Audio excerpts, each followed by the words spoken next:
हेर्नुहोस् तपाईलाई 3टा 2टा 5टा 6टा 7टा 8वटा मात्र म्याजिक लागेको छन् भने यहाँ मान्छेको आवाजावत नहुँदाखेरि एकदम असजीकरण भइरहेको छ।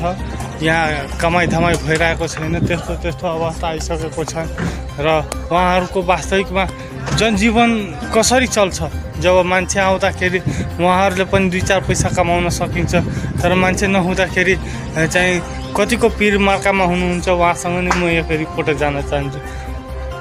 दाजु नमस्कार। नमस्कार हजुर, नमस्कार। तपाईको शुभ नाम भनिदिनु। मेरो नाम वीरबहादुर लामा। वीरबहादुर लामा। कहाँ घर तपाईँको कहाँ छ? मेरो हरिओम 4 हरिओम।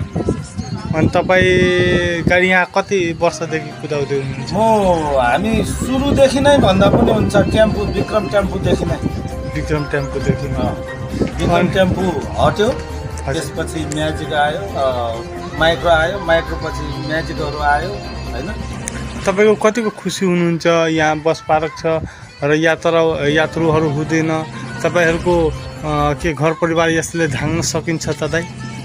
अब खुसी त छँदै छैन नि। हेर्नु, जहाँ पनि सानोलाई प्राथमिकता हुन्छ होइन। यातायातमा हेर्नु, काठमाडौँतिर पनि हेर्नु, यहाँ पनि हेर्नु होइन।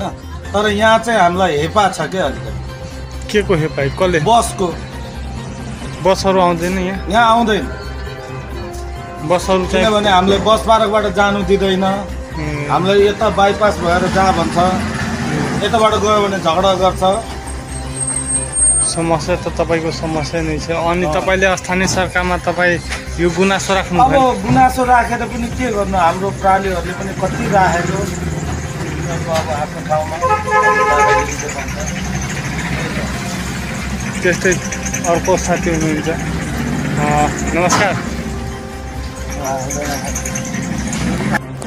यहाँ महिला टोइलेट छ र हामी तपाईँलाई अहिले बस पार्कको दृश्य देखाइरहेको छ। बस पार्कभित्र रहेको टोइलेटको अवस्था यस्तो छ कि कोही मान्छेलाई इमर्जेन्सी पर्दाखेरि हेर्नै नसक्ने टोइलेट छ।